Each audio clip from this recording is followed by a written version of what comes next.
એટલે મારી તો આરોગ્ય અમલદારને એવી રજૂઆત છે કે આની યોગ્યમાં યોગ્ય તપાસ થવી જોઈએ અને આના કડકમાં કડક તમારા જે નિયમો થતા હોય એ નિયમોની અંદર આ ભાઈને સજા થવી જોઈએ અને જે બી દંડ થતો હોય આરોગ્ય અને વડોદરા મહાનગરપાલિકાના અધિકારીઓને મારી એક વિનંતી છે કે જે બી થતું હોય એ સીલ મારવાનું આવે ને તો બી આને સીલ મારવું પડશે. કેમ કે આ જે દુકાનદાર છે, માલિક છે, એમને એવું છે કે બધા ભાજી મૂડા છે, અંદર ક્લીનનેસ નથી. અત્યારે હાલમાં મેં આવ્યો છું, અંદર ક્લીનનેસ નથી, એના વિડીયો મારી જોડે બી છે. હવે સાફ સફાઈ તો રાખી જ છે, પણ રસોડામાં કામ ચાલતું હોય થોડી તારે ગંદકી તો રહે. કામ ચાલતું હોય થોડી ગંદકી તો રહેવાની થોડી ઘણી, બાકી સાફ ક્લીન તો રહે છે કાયમ. એ હું એક્સેપ્ટ કરી મેં કે કાચી રહી જાય શેકવામાં તો થઈ શકે છે, બાકી કઈ પ્રોબ્લેમ છે નહીં.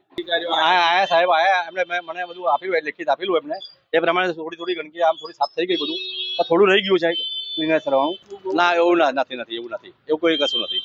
હમણાં સેમ્પલ આપું જ છું એમને, હું સેમ્પલ ભરીશ સાહેબ લોકો, અને બધું વ્યવસ્થિત છે બધું. અને હસમુખભાઈ કરીને જે કમ્પ્લેનર હતા, હું તે સમયે પાણીગેટ સેમ્પલિંગમાં જ હતો ને અમને તેમનો ફોન આવતા મારું સેમ્પલ પૂર્ણ કરીને તાત્કાલિક હું સ્થળ પર હાજર થયેલ હતો અને તેમની કમ્પ્લેન આધારે કેટલીક વસ્તુઓ જેમને શંકાસ્પદ લાગતી હતી એ અમે ચેક કરી અને તાત્કાલિક ધોરણે તેનો નાશ પણ કરેલ અને શેડ્યુલ 4 ની નોસેટ પણ તે વખતે એમને ઇસ્યુ કરવામાં આવેલ. તે વખતે એમને કંઈક આગલા દિવસે બાલુશાહીનું કંઈક મીઠાઈનું ગ્રાહક દુકાનદાર પાસેથી વેચાણ અર્થે લીધેલ અને બીજે દિવસે તેમને જોતા તેમાં એમને કંઈક ફૂગ જણાઈ આવેલ અને તે અંતર્ગત એમની કમ્પ્લેન આધારે સ્થળ પર અમે હાજર.